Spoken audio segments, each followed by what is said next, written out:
Hey, it's Derek Depker here at Bestseller Secrets, here with Julie Bruns, and we're going to be talking all about the process as a aspiring up and coming author of identifying why you're writing a book, how to actually get the manuscript done, and then what do you do when you're launching the book and how to market it. So I love talking to authors who are just going through this process, either the first time or it's their second time, third time, so kind of early on in the stages and figuring some of these things out, because you get to hear from someone who is discovering a lot of this for the first time. And I know I certainly lose sight and don't have as much to offer when I've done it a number of times. I forget what it was like. I forget some of the early stages and going, oh yeah, I forgot I needed to do this or that when you're first building an audience or first writing a book.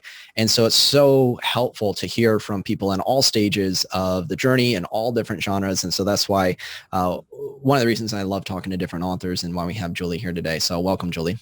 Thank you. Happy to be here. Yeah, glad you can make it, and you were so kind to offer sharing some of the insights and things that you discovered in your journey of writing your book. So please start with just a little bit about your background and how you got into writing the book that you're about to launch as the time of recording this. Yeah, so my background is in training and development, leadership, learning and development. I've been in the corporate world for over 20 years. I've been teaching in the corporate world all of that time as a software trainer, or leadership development trainer. And I always loved developing people, inspiring people, encouraging people, and helping them to figure out, what they need to be doing, helping their professional and personal skills and just develop themselves. I loved training on software as well, but this particular, the book I wrote and where it came from was an idea I had at a conference I was at one day, and I was feeling really disconnected at my company, not because there wasn't a lot of great people I could connect to, but everyone was virtual, kind of like we are now, but this is several years ago, and I was itching to be more connected to my coworkers. And I had an idea at the conference. I wrote about it in my book, actually. And the idea was like, what if I pick a universal topic every month and I talk to everyone at the company about this topic and how it applies to us in our daily lives and our work, so that everyone knows that we're not alone. It doesn't matter where you live in the universe and on our planet, and it doesn't matter what age you are. We all can we can all relate to the topic of resilience, for example. So I picked a topic every month, and I had people showing up to these workshops, hundreds of people. And the first topic I picked was possibilities. It's the first chapter in my book, actually. And it was just one of those, like, what's going on? Why are all these people showing up? And other people from the company were coming to me asking, what are you doing to get all these people to these phone calls? I said, I just picked a topic that I thought everyone could relate to. And I guess I was right. Everyone can relate to it. So I researched the topic. I talked about it, quotes, science, all of that, so it could relate to everyone.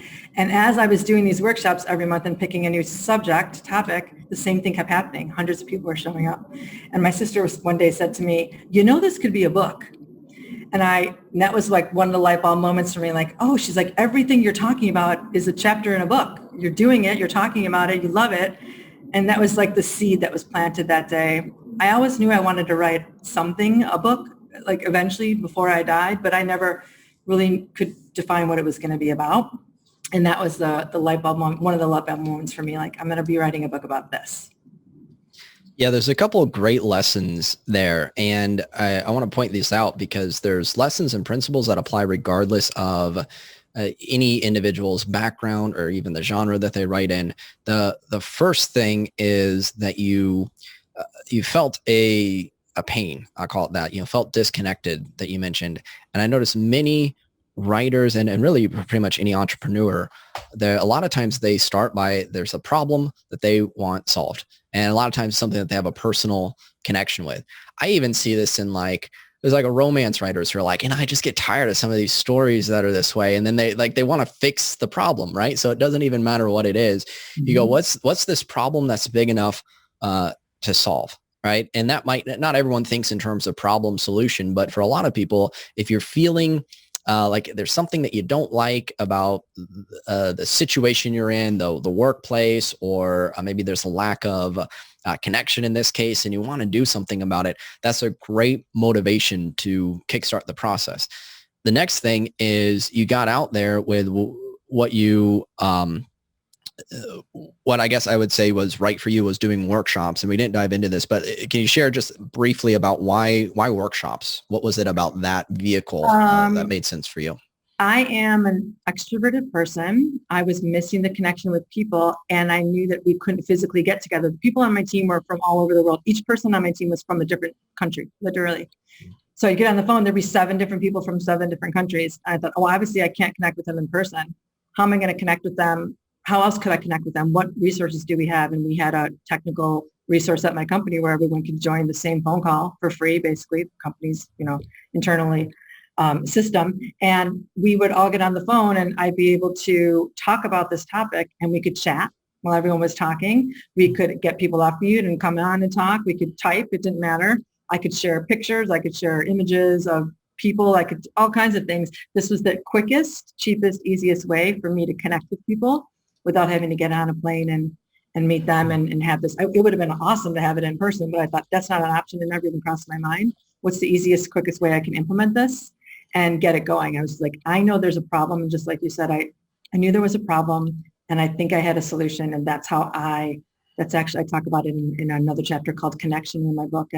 It's about going to the leadership with a solution to a problem, not just the problem. It's huge, huge, huge for young people too. Everyone can benefit from that lesson. But the bottom line is if you just go with the problem, they're like, and what are you going to do about it? Do you have any ideas? And if you do you want to start trying at those? They want a solution. The people in management, they want solutions, not problems. And I went and said, I think I have a solution. Would you agree that there's a problem? The leader said yes. And I said, well, I'm willing to try something. He said, he said, I would be thrilled to help you. So that's how it all started. Yeah. And that's a whole lesson under itself, coming in with a solution. Everyone who's in business, everyone who's an author, you're going to have all kinds of problems. Can you shift your focus then on the solution? If you're pitching yourself as you did, getting on a podcast to talk about your book. Okay. What's the problem that you're solving for the podcast host? What's the problem their audience has? And maybe that it's not just a problem, but maybe a need. Maybe it's just that their audience is interested in something. And the problem is, so to speak, the host needs more people to speak on this topic and you're coming in with that solution. So this is a frame of thinking in everything that you do as an author, as an entrepreneur. And you also, you mentioned a couple of things. One is it sounded like you were leveraging your strengths when it came to doing workshops. And at the very least, you mentioned quickest, easiest, cheapest. So you're going for not maybe the biggest, grandest approach at first. It's starting with, okay, what's the low hanging fruit? What's the way to just get this going? And in doing so, you're able to get proof of concept because you saw, okay, people are responding to this. Like I imagine this coming at it from the author lens. I think this is great in terms of the way that I'm approaching writing books now is I'm doing presentations or I'm putting out content. I'm like throwing things out in the world. I don't know if throwing it out in the world is the best way, but putting it out in the world. And then what are the things that people are responding to the most? Oh, okay. Well, that could be my next book then. But if I have 20 different book ideas, then it's like, which one do I pursue? Well, let's put some things out there, see where people are raising their hand. Go, oh, wow, that sounds really interesting. And then that helps give you the confidence to go, well, if all these people are showing up at this workshop and they're responding to it and you're creating a lot of the content in a format that you're comfortable with, now the jump to doing a book, I imagine is easier. What do you think? And I don't want to speak. Maybe it would have been just as easy to do a book. What do you think would have happened if instead of doing workshops, you just said to yourself, okay, I need to write a book on this whole thing, and you never went the workshop route? It's a really good question. I don't think it would have landed the way it landed. I think my husband always tells me this, the energy and your passion comes through when you're talking about it. And when you are engaged with other people talking about it, it's contagious and it's encouraging, it's contagious, it's people want to know more. I don't think that I could have portrayed that in the way that I was writing initially until I was talking about it and getting excited about it. And then also because I was talking to other people about it during those workshops, they were chatting and responding back. And then I would also get emails after that. Hey, you brought this up. I've never heard it said that way before. I did read that book and I never even remember hearing what you said about that book. Those kinds of things. And then it inspired me to like you said, elaborate on the things that people were calling out and that were touching them. So I think it made the book a lot better. If I had just started with, here's what I learned about possibilities or connection, it would have been good, but I don't think it could have been as good because I wouldn't have had that feedback.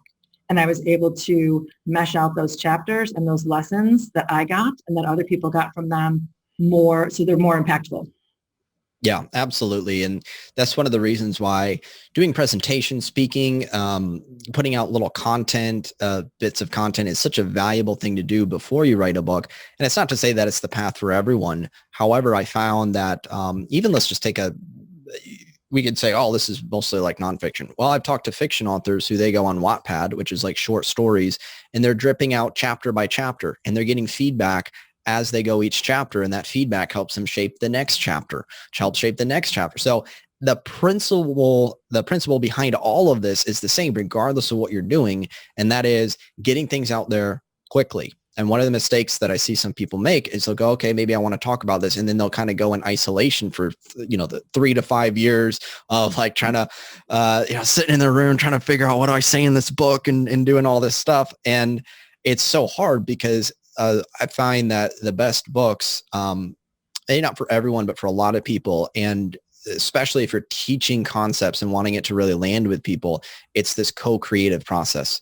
You're putting things out there. You're getting, in this case, it's not even just early readers. We'll talk about that in a moment, but early consumers of the content. So maybe they're hearing it through a workshop and they can ask the questions. They can say what resonated with them. You can see, especially if you do virtual meetings where you can see people's faces or back when things are live, you can see what's putting people to sleep and boring them versus hooks their attention. Mm-hmm. And all of this comes down to what's that feedback that you can get. And this is so key, especially giving yourself some confidence to go, there's something here. I know it's resonating with people. Okay, now it's time to put this in multiple formats, including a book. So that ties into now going into the book stage.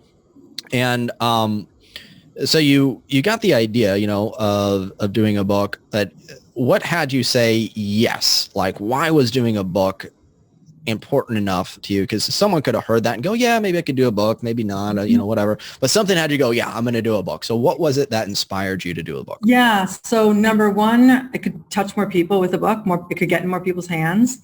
Number two, I would wake up in the middle of the night. This is over the course of 10 or 20 years. Every once in a while I would have dreams. It was the same dream.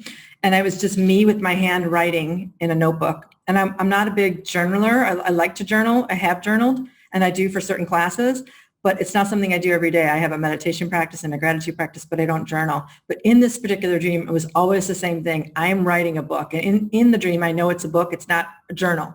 I will be writing a book. And I used to say to my husband, it's weird. I have this dream, but I've never really dreamt about writing a book. It's not something I've talked about. It's not something that was in the back of my mind ever. I just would have this dream. So kind of put that off to the side. Then when I started with these workshops, the first time I did the very first workshop and all those people came, I was just blown away. And I was like, I need to figure out, this is unbelievable. The second time I did it, the second month, and the same amount of people or more came, I said to my husband and my best friend, I need to figure out a way to do this every day of my life and get paid for it. And the book was like an extension of not doing it for the money, but there's a way that I could keep touching people and keep up the process of it, and talk to people about these concepts outside of my regular job. This would be an honor because I love all of the topics I ended up picking became like the core of what I use every day to help me in my life and in my career. So it was just like, it was a natural extension. It was when my sister made that, I put that idea in my head, I thought, And then I just saw what was happening each month with them. And it was drawing so many people from so many different cultures and so many ages to the same topic. I thought these are universal things, and I can write more about them. And like you said, when getting that feedback and being able to elaborate more and seeing what's touching people, I could add okay, here's how I'm applying it to my life, and here's what other people have told me, and here's what I've seen. So it made it easier to write about them because I had more to say about them. And then I thought, well, now I have this, I'll always be able to have these lessons. I'll be able to help people that were like me in my 20s when I was kind of lost and trying to figure out what I wanted to do in my career and in my life, and what tools am I going to use every day to feel good and be peaceful and happy and content, which is what the book's all about. So it was a natural extension. Once I got my mind around it, how it could be, and then it became easy to write it, actually. Yes, let's dive into the writing process. So you say it became easy to write it. What was your process going from translating what you did in workshops to now sitting down and creating the manuscript?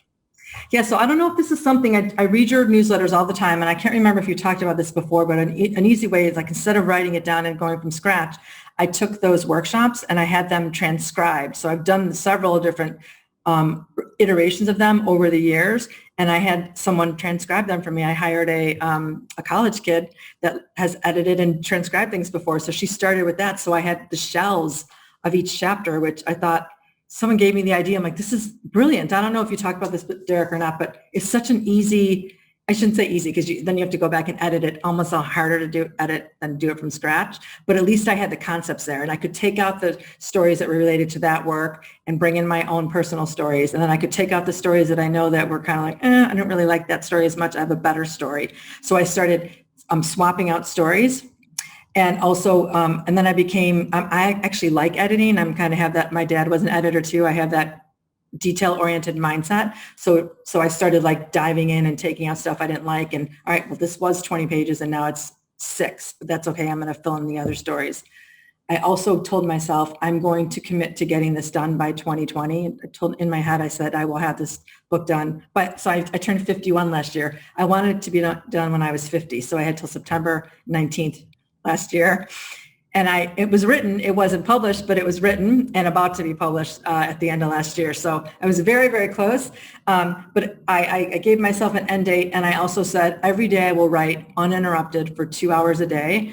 And I will, I know you've talked about this, how you have to be disciplined, and you can't just do one thing in a little bubble all the time. So I would say I'm going to write for 2 hours. But when I sat down to write every day, I wouldn't open my email. I wouldn't have my phone on. For 2 hours, I would write. And if I started to sit down and say, I think I have another idea or a story for gratitude, and I started to write in that chapter and it didn't come to me right away, I would shift. Like, you know what? That's not what's coming to me. What's coming to me is resilience. I have another story about resilience. I'm going to go to that chapter. So I started doing it like that, and it was a lot easier for it to flow out of me instead of like racking my brain, sitting there for an hour and 45 minutes. What do I have to say about gratitude? Nothing. It's not coming. So I didn't force it, and I would just switch gears and go to another chapter.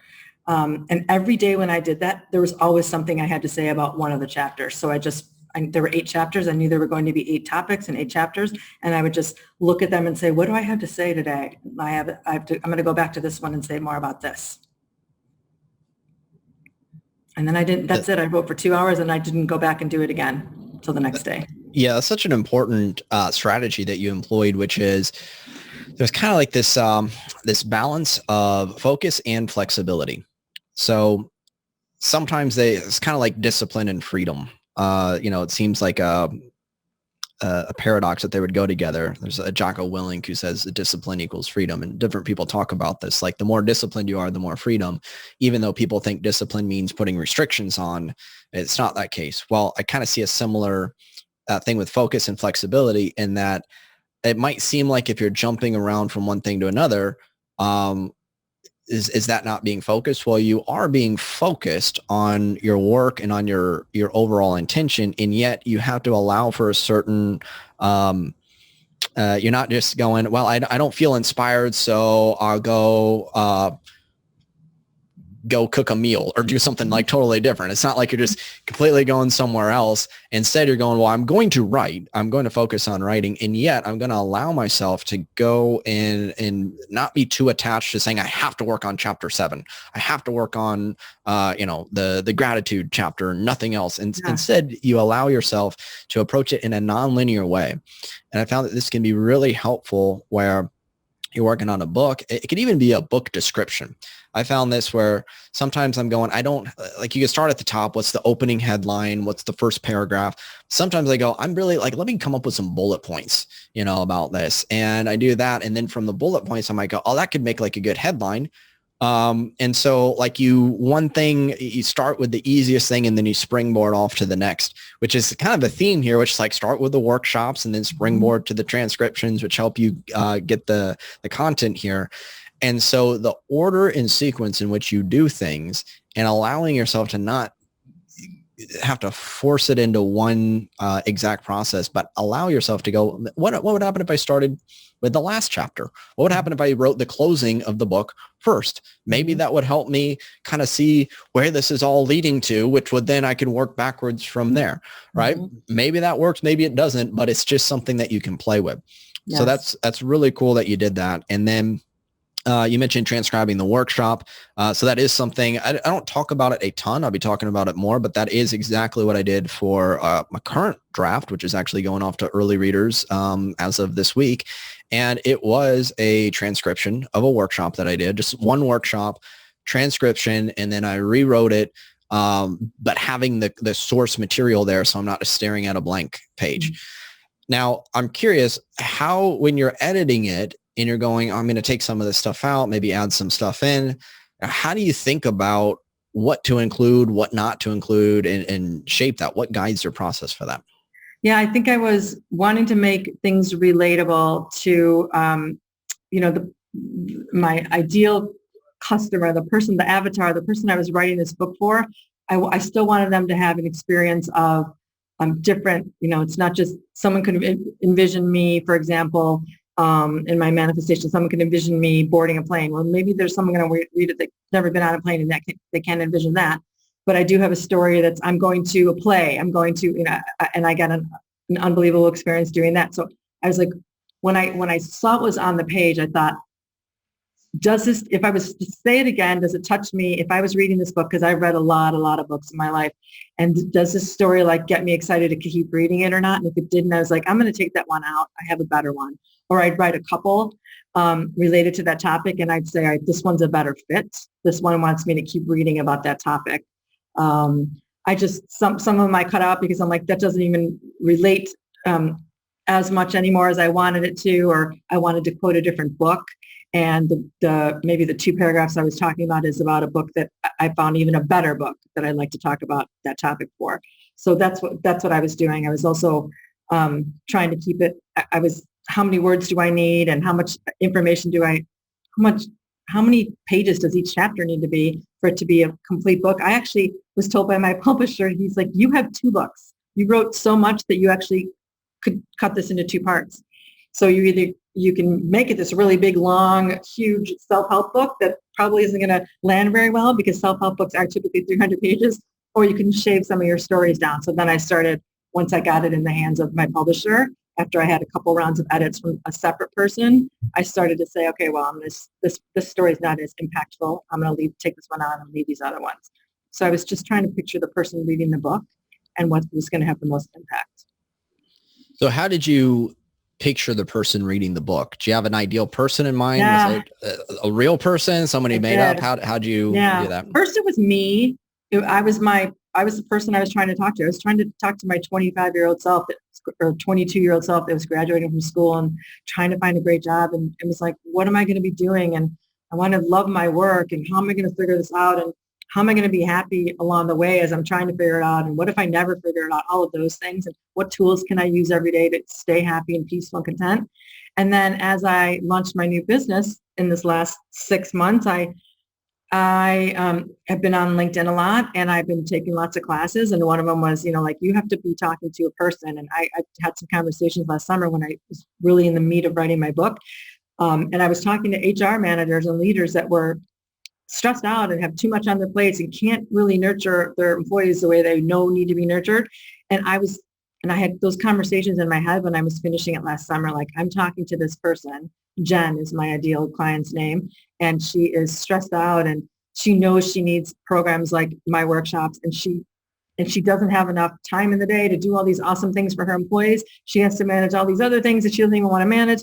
And what can I do to make her life easier? What problem can I solve? What solution can I bring to her that, like, when she gets my program or my workshop, she goes, okay, that's off my plate now. I'm going to let Julie handle that. And I'm going to let her talk to my employees and help them to feel more productive and creative and more connected and all of that.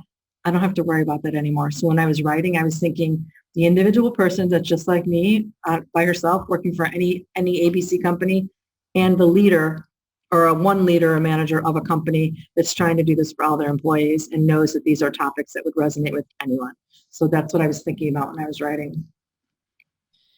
Yeah, it's so key to have one person in mind at a time. Now, a slightly more advanced thing is to have a couple avatars for a particular book. But even then, in any section, you're usually thinking of like this, okay, for this section, who am I talking to? Like, I'm talking to this one person right now, and you can envision them and imagine if they'd be like, meh, or if they'd be like, oh, wow, or like what would pull them in. It's difficult, if not impossible, and certainly usually not as impactful to try to be like, I am writing for, 35 to 65-year-olds who are, stay-at-home moms. Well, that could be so many different types of issues and challenges and blah, like, so it might ultimately appeal to a lot of people. It might ultimately appeal, well, anyone in corporate work could benefit from this book or whatever. Yeah. And okay, but like write to the one person and then allow other people to resonate with that, even if they're not that exact person. People can still kind of generalize and get takeaways from it. But you have that one ideal person in mind, which allows you to be really focused and specific. Yeah. So then that kind of ties into then going and getting early readers and getting this feedback, because you have to have some idea of who your ideal readers are, your ideal person is, to then now get some feedback on it. So what was your process to, you had some feedback during the workshops, but now you got a manuscript.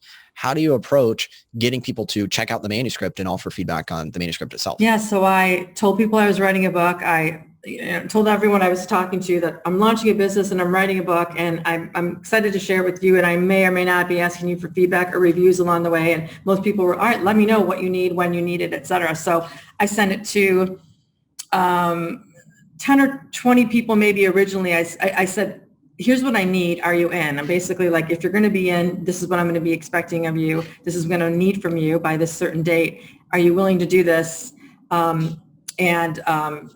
With basically with an open heart and time, because I don't want to stress anyone out when they're reading it. I just wanted you to, I wanted you to be able to read it, give me feedback. And I sent in, and most, the people that came back to me and said, yes, I'd love to help you. And all right, here's what I'm going to give you 3 weeks. You're going to have to, it took, if I can read it start cover to cover, it's 5 hours or whatever. You don't have to read it all that way, but I just gave them the expectations and said, when you're done, I need your overall feedback. I need to know what you took away from it, the takeaways. I needed to know what lessons, what aha moments did you have, those kinds of things. And then just send them to me in a couple of sentences. And I may or may not include them in the reviews for my book. They may or may not be actually in my book. They may be separate on my website. I'm not sure what I'm going to do with them. I was going to because the publisher also said, this is something you're going to need. It's called advanced praise, and I'm sure you know this concept. And you see it in other books. So they're like, we're going to put stuff in here. We're going to put it in your hardcover. Like we have to have some of that content, reach out to people and see who's open to it. And I knew also, I'm a big believer, Derek, and like whoever are the people that do this for me are the people that are meant to. So some people said, no, thank you. I'd like to support you, but I'll support you when your book's done and I'll buy it. Okay, great. Then other people said, I'll do whatever you need. I'd be honored. Let me support you.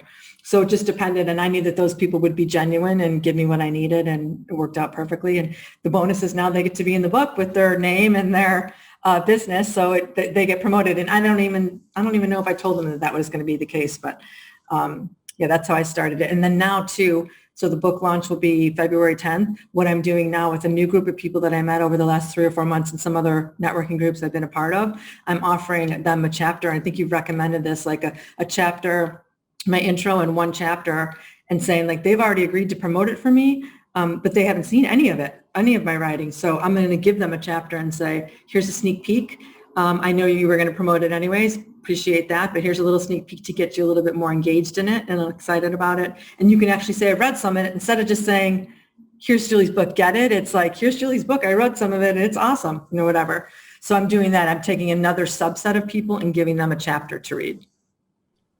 Yeah, so you're doing a couple great things. One is just getting the praise, the testimonials in advance, and then also building up a team of people who can then promote the book.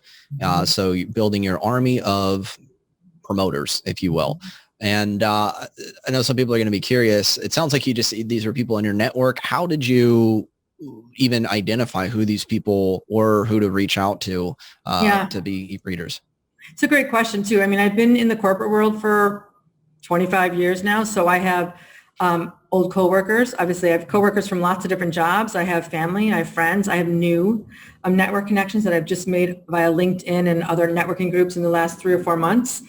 People that I just met last year, and then people that I grew up with in childhood. So I just reached out to everyone and said, here's what I need, and like-minded people that I know would benefit from this book. So there's lots of people that could benefit from it. I know there's people that might hear some of these concepts and say, gratitude, really, Julie, I'm going to say 3 things I'm grateful for every day. My life's going to change. I know that there's people that are not open to that concept. I wouldn't ask them to write me a review. I'm not going to talk them into it. And frankly, that's fine. There's plenty of other people out there. So I just reached out to the people that I knew would be open to it. And maybe I even skipped some people. I don't have a lot of people probably in my life that wouldn't be open to it anyways. But I just cast a wide net is probably the best way of saying it. And then it's funny though, Derek, like some people came back that I would never have thought would say yes. And were like, I'm on 100% on board. And other people that I thought were going to jump at the chance were like, no, thank you. Okay.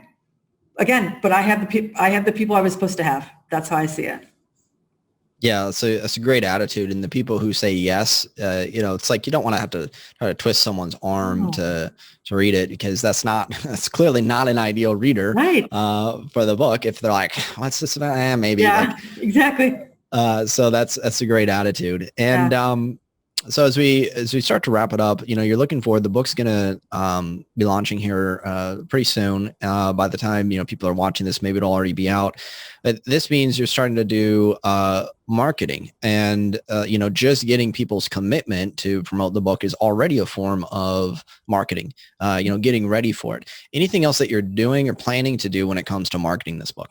Yes, I'm doing a couple things. So every day, the publisher gave me some beautiful images of my book design that's been done for months, and put it in all kinds of cool, like on an iPad, on a phone, any kind of phone, sitting on a bookshelf, sitting on a desk. She did these beautiful images for me, probably like 20 of them, and said right before Christmas, and just said, basically, here you go. Use these to promote. So they're all on my website. And then every day I'm taking a different image there and putting it on Instagram and Facebook. So every day it just says available, like I'm just kind of like a little tease, but every day it's the book, but it's a different image of the book in a cool little background. So I'm doing that. Every week I'm promoting it on my newsletter. I have an email list and I talk a lot about that. And I started several weeks ago saying my book is coming, here's the name of it. And I did have those images weeks ago, so I would put that on. But now that I know the launch date, I'm putting that in there on my newsletter. I have it on my website. And so Instagram, Facebook, wherever I can do it, and then LinkedIn. I'm on LinkedIn every week, a couple times a week, and I'm promoting it there. So it's like all these little channels, and I know there's some people that I'll never connect with on Facebook that are on LinkedIn and vice versa. I'm not a big Instagram. I don't have my hands on every social media thing, but I know that a lot of people are just visual and they want to see images. So that stuff's on Instagram. So I'm just a little bit, I'm putting it in wherever I can. Oh, I'm also doing it to libraries. I know you had a class on that recently, and I'm starting to connect with libraries and get information from them. And hey, can I give you the book? Can I, it's going to be out soon. What's the process? Here's what I'm thinking. So I'm using libraries. I'm using social media. I'm using my email list and newsletter. And I know it's all stuff you've talked about before too.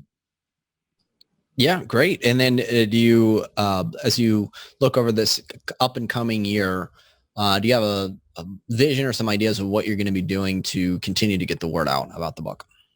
Yeah, so I don't know if I read this from your newsletter, someone else's. I am going to talk about it every day. So I was thinking originally months ago, and I knew this was coming and going to be published. I was like, I'll get published, and then when I'm doing my workshops, I'll give it to people. And corporations will buy it for their employees when they're getting my workshops. This is going to be great. It's like a nice little added extra thing. But then I realized through your newsletters and others, I can't just put it out there and then forget about it. I have to tell people about it. If I want to get in people's hands, I have to tell people about it every day. So whether I'm going to try to get on some local TV stations and radio shows in Chicago. I'm in Chicago. So that's another thing I've done to market it. I've been emailing people, trying to get connections at these news stations just to talk about it. I'm a local first-time author. I've lived around my life. Would you like me on your show for something positive? So I'm doing that. And every single day after the book launch, once I have all those, engaged with all these people and it's out in the world, I'm going to talk about it every day. And if it's just one email or one podcast or in my newsletter, I'm very proud of it. I'm going to be talking about it every day. And obviously there's millions of people, billions of people on our planet. And, I'm just going to keep talking about it. Yeah, that's great. And it's Jack Canfield and Mark Victor Hansen talking about Chicken Soup for the Soul. They had a thing where it was like five things a day for the book. And it took maybe over a year, probably a year and a half or so before it really became the big hit. When it first came out, it was relatively unknown. Wasn't like the smash hit that it is now, but it was, it's the consistency. And especially in today's day and age, it's a true principle for anything. It's like a person wants to get healthy or get in shape. Well, it's not going to be like one all-out workout that does it. It's not going to be one healthy meal. It's day in, day out, the consistent repetition that creates the impact. And so that's part of, the marketing process is, building it up. And so it's not always about having to do something, some big mega event every single day, but just the constant touch points where some people are going to get it right away when they hear about it. And other people are going to be like, I keep hearing about this book. And then I saw you on that, on television. And then I heard you on a podcast and wherever. And it's like, I should check this out. And sometimes it's what it takes to break through all the noise that's out there. Yeah, for sure. So I want to thank you so much for coming on, sharing some of your insights and what your experience is like. If people want to learn more about you and they want to get your book, how can they find out more? So my website is the number 2possibilityandbeyond.com. They can learn about my book there. The book will be available on February 10th on Amazon, on Kindle, ebook, and the paperback will be out that day too. A couple weeks later will be the hardcover, but it's called Peace, Possibilities, and Perspective: 8 Secrets to Serenity and Satisfaction in Your Life and Career. Great. Yep. So that's Peace, Possibilities, and Perspectives. That's the title. And it's going to be on multiple book retailers, and they can go to your website to find out more about all that. So again, Julie, thank you so much. Any final words or last bits of wisdom you want to share before I wrap this up? So I know you have a lot of authors or soon to be authors, and I would say it's one of the most inspiring, proud things I've ever done in my life to write a book. I didn't know how gratifying it was going to be and how emotional and how impactful. It's just, even if one person reads it and it changes someone else's perspective, it's going to be worth it to me. And just having it out there in the world for people to learn from and help is an amazing experience. So I would recommend it to anyone. I think it's worth all the effort it's going to take. And you can do it. You have plenty to share, and there's only one person on the planet that has everything that you have wrapped up. So if you think it's already been done, it has, and I would say go do it. Awesome. Thank you so much, Julie. You're welcome. Thank you.